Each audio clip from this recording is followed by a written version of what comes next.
Well, and welcome to EDFL TV down here at Fitafex Gym in Essendon. Matty Pillios, this is where you do some of your best stuff and where you get your muscles bulging. It is, mate. It's the old Jim Bradley gym, been in Essendon for 20 years. Now Fitafex Fitness. Even in the background, we've got legendary ex-Duda Stars coach and premiership coach Bobby Clare training Luke Pearson, ex-Duda Stars reserves player the last couple of years. So it's a lot of EDFL people around here, and I know they were looking at you when they saw you with that t-shirt, including Essendon legend Sean Denham. Yeah, Shawnee Denham's doing out some there, boxing. Doing a bit of cycling also. So, Matty, you'll jump out there later and try and shred a little. Yeah, definitely I need to. So, what a week of EDFL footy, Pelly. So the big clash was, all the talk around Metropolitan Melbourne, even Country Victoria, was Aberfeldy versus Greenvale, two of the best local sides you will come across in local football. And you'd even reckon they'd go close to knocking off a couple of AFL teams. I talk about GWS and perhaps even the Melbourne Football Club. Yeah. But the quality of players down there is just unbelievable at both teams. And it was Aberfeldy who got the win. They kicked 8 goals, 1 to 1 point there at one stage in the first quarter. And in the end, ran out 39-point victors. Matty, you were down there. Just talk us through the sort of the early happenings of the game. Yeah, spot on, Pelly. I had the privilege to commentate that game. Look, the only down thing was a couple of good players out for both sides. And Greenvale's side, they had Jorgensen out, Cam White out, Reece Bloomfield out, Ricky Fandrick out, and one or two others. And on the flip side, Aberfeldy had no David Fanning, which really hurt them, and no Tommy Hislop and a couple others leave the Catapan. So there was some quality out for both sides. But, mate, make no mistake, it was like watching a VFL game. It was an unbelievable standard, unbelievable size of bodies, clean skills. It rained for about 15 minutes in the second quarter, and the skills did not drop at all. But Aberfeldy's start was just the talking point. It was 49-1 at one stage. Greenvale kicked a lucky goal with a lucky free kick 30 seconds before the quarter-time siren, and that just turned the game. And for 45 minutes, they grinded back to a 2-point lead, and all of a sudden, Abers got a goal, got one or two more, and it was just a phenomenal turning of proceedings there down at Clifton Park. Couple of ex-Bombers, Adam McPhee and Courtney Johns, going toe-to-toe. Yeah, Perhaps a little bit of history down there from their days at Windy Hill. I saw your tweet. Then two of the blonde bombshells at the Essendon too. Look, there was a little bit of a scuffle, about 5 or 6 players from each side, and they just happened to have each other's jump, and I think they sort of looked at each other and they thought, oh, we better stop this. But look, there was so many ex-AFL players playing, or VFL players. It was phenomenal. Unreal. Josh Cabillo was the Viking Protein Player of the Day. He's just been in superb form, and he former Sandful player. Yeah, phenomenal find. Big body, mobile, can run, and a booming kick. But Paddock was good as well. But Paddy Ryder's brother, Cole Ryder, younger brother, they put him into full forward early in the third, and he kicked the 3 or 4 different goals. It's really got Aberfeldy the win, and he's another find for him. Yeah, absolutely. So that means that Aberfeldy take the outright lead on the Westpac Premier Division ladder ahead of Greenvale, and then it's Strathmore in third spot. Strathmore got an important win against Pascoe, and Pascoe did challenge them. They got to within 1 point at three-quarter time. In the end, the Moors were just too strong and got the win. Avondale Heights, big victors over Maribyrnong Park, 66 points. Paddy Rose kicked 8, which takes his season tally to 32, 5 ahead of Marcus Kenny, who's on 27. Marcus Kenny didn't play for Airport West, but Daniel Harris stood up and he kicked 7. A bit of a surprise there for Airport West, and Airport West got the win over Essendon due to Stars. And what a win that was, though. Keeps them in touch with Avondale Heights, who are in 4th spot. Airport West just 1 spot behind in 5th, so it really does keep them in touch. So a couple of big wins there for both the teams. Yeah, it didn't just beat Dudas, touched them up. That was a convincing win. That was a statement again by Airport West after probably a lucky win against Marby Park the week before. They were phenomenal. Contessa's doing an unbelievable job. We've got to give him credit. And, just all their players playing good footy. Also, Pascoe Vale, are they the best 0 and 6 side in local football? Well, we will see this week. They do play Oak Park. We'll get to that in just a moment. Oak Park went down to Keeler by 73 points. Micah James kicked 6 goals. Do talk about that clash, Oak Park versus Pascoe Vale. Even though it's the last spot versus 9th spot, it's going to be a great game. I think Pascoe will be way too strong, and they have told me they'll definitely win their next 4 or 5 games. But great thing for Oak Park is young Dean Clare is a massive chance to come back, being cleared by the Essendon Bombers to play. He had a bad back injury. Yeah, so I was actually down at the Oak Park Club Rooms late Saturday night. They had a karaoke night down there. Did you get up and sing? Jeffrey, the president, there was a few of them back there. Jeffy was sipping back some Red Cruisers, so sat down, have a chat with them. They're pretty upbeat about this week's game, so they're going pretty well. Oak Park, considering they haven't got a win, they're down the bottom of the Premier Division. They are a strong club, tough club, and told Jeffrey I'd get down there and we'd do EDFL TV from Oak Park at some stage this year. So he's a good man, Jeff. He's a great man. And stick by the Oak Park Football Club. A couple other games. Strathmore versus Aberfeldy. Big one here for the Moors, isn't it, at home? It is. It's a massive game, and they're a scary side. They're going under the radar very good, and the thing is they'll come home hard in the second half of the season. I've said it again, Matt Little, Jordan Doring, Todd Grimer and Matt Fitzgerald, them 4 players are 6 goals different to Strathmore Footy Club, and they're the sleeping giant of the EDFL. Maribyrnong Park versus Keilor. Another big game here, an 8-point game. There's plenty of them lately. Cracking game this is going to be. Murray Park get a few back, and Keilor potentially Trajowski. I don't think Mick will play him straight in the seniors. He'll probably play in the 2s. Tough as nails midfielder, and Garth a 50-50 chance of being back. Essendon Duda Stars versus Avondale Heights. Essendon Duda Stars need to get back after their big loss last week. Well, you know, they knocked off Strathmore round 2, Pelly, and everyone thought they were going to be the ones that challenged for 4th spot, but their last couple of weeks has been really poor. I know they've had injuries as well. John O'Morris is a massive out for Essendon Duda Stars. Yeah. It's going to be tough for them.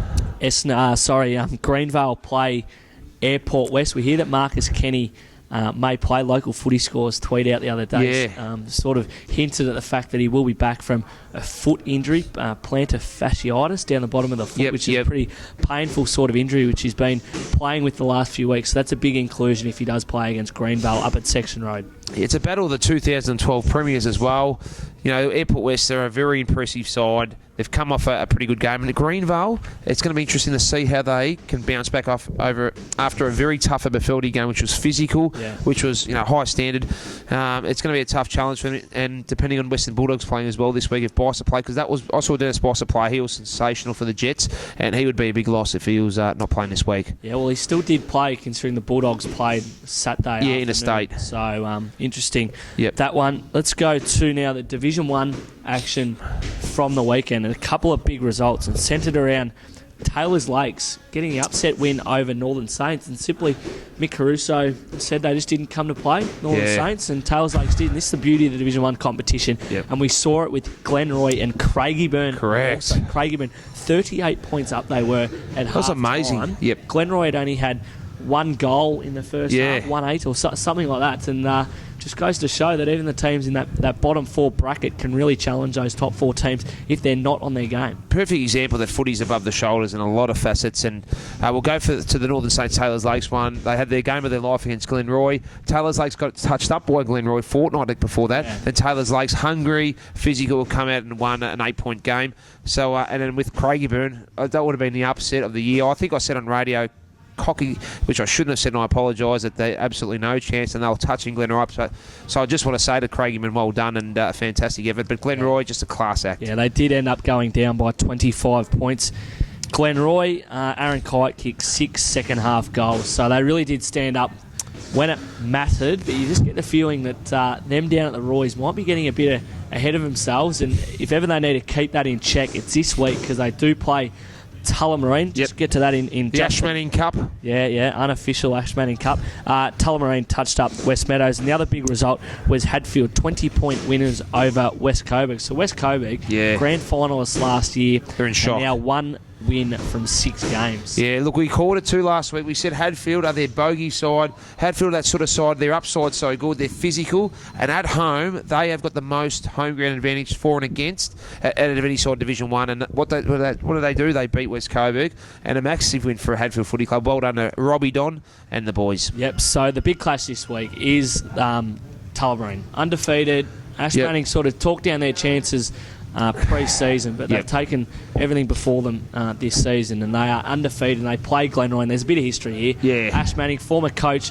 of Glenroy. Correct. A couple of former ex-Glenroy players now playing at Tullamarine, vice versa, with Blake Cronin at Tullamarine. Going to Lee O'Neill this year. There's plenty of history between these 2 clubs, and there's been a bit of bad blood throughout the season. Yeah, for sure. It's going to be an absolute cracking game. It will be at Sunny Sewell Reserve. So the Glenroy fraternity will be up and about. Red Rocket Pocket, led by Jacob the Ox Cox. It was a ladies' day down there the other last week. Big Jacob. It will be up and about down there at the Roys. They call it the cage. And it'll be very intimidating for Ashmanning and his boys. So. There's a lot of boys like the gym there at Glenroy, isn't there? Cody, of course. I think Matty Calandos as well is one of them. They go to the pit. Yeah, a little pity. And Travis Anderson as well. I mean, he loves his reach. So they keep themselves in good shape, the Roy boys. Really important game. I think Glen Roy mentally weren't there last week, but I think they've got themselves up for the Tulla game. I think they're going to beat Tulla in a very close game. And I know Ash Manning is going to probably get upset because he is 5-0 and deserves it. 6-0, excuse me. But Glen Roy in an absolute cracking game at local football, Division 1. Get there. Yep, absolutely. All right, the other games, Craigieburn play Northern Saints. Can Craigieburn repeat their heroics for 3 quarters last week against the Roys and back it up against Northern Saints, who will be determined to get back on the winners board after the shock loss last week? Mate, do not doubt him after that performance last week. It's going to be a close game. I think Northern Saints just in an ugly sort of win, but they'll get the chocolates here. Battle of the West, West Coburg versus West Meadows. Can West Coburg get their second win of the season at home? Yep. Likewise for West Meadows, gunning for their second win also. Be a pretty close game. West Meadows got a bit of confidence at the moment, even though Tulla touched them up the week before. They were brilliant. West Coburg, just for me. West Meadows struggle at Shore Reserve traditionally, but the big road in Aldridge, massive duel versus Jack Subway Ibrahim for my matchup of the day. I think West Coburg get the points here. And Hadfield head to Taylor's Lake to take on Steve Burns' men. Taylor's Lake's the victors in this one, you think? Yeah, they'll be too good, too strong. Hadfield knocked them off in an upset one time in the last couple of years, and Taylor's Lakes won't drop a game like this. Be a good game, though, and Hadfield's young players, and probably a lot of guys you played juniors, their 19 and 22 brigade have been really super impressive this year. Yeah, Daniel Ferraro again stepped up on the weekend, was best of field.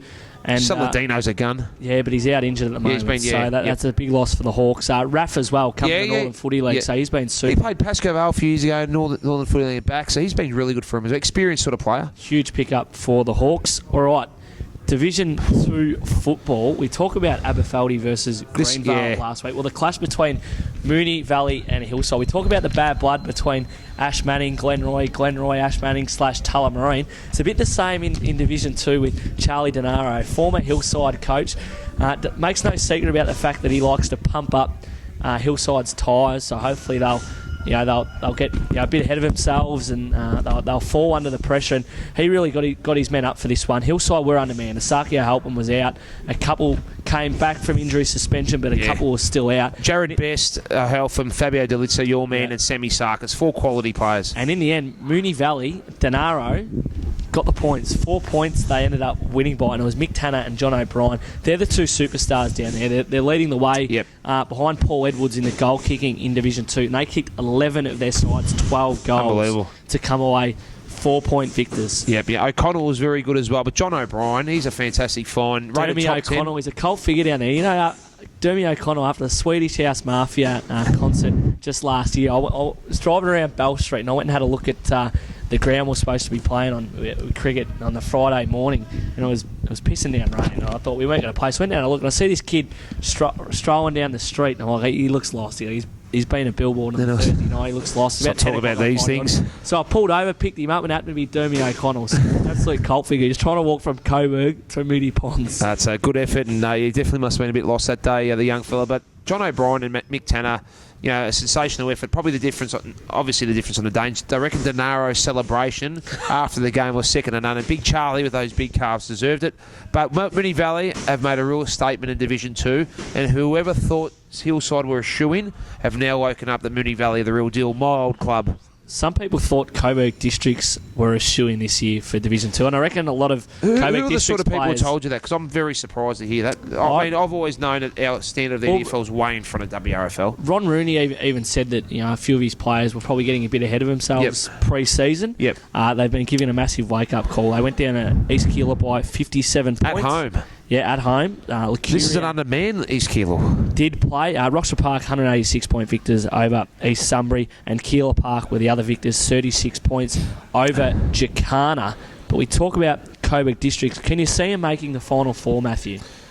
No, I see him missing out, and I see him being, Adam Chandler a little bit, maybe not embarrassed, but a little bit aware of how strong the Essendon District Footy League is. But you know what? They've been competitive. They're doing all the right things off the field. They've got an under 10 side, which is building, and it's great to have them in the comp. All right, let's go to this week's games. And we do have the Battle of the West in Division 1. We've got the Battle of the East in Division 2. East Keilor versus East Sunbury. East Keilor, you'd think, would get another win. Con Grampus, 30 possessions. Keeler Park versus Coburg Districts. If Coburg Districts are ever going to play finals football this year, these are the game they need to win. Yeah, Keeler Park at home, mate. The swirly win, even on a dry day. We'll get the chocolates here. Coburg Districts, though, we'll push them, and they just need to be running out games. I felt that a lot of their second halves have sort of been slow too. I think they kicked 1 goal to 4 in the last quarter last week. So, Keeler Park. Hillside versus Jacani. You'd expect Hillside to get back. Yep. O'Halford back. Board. Jared Best back at 2 quality ins.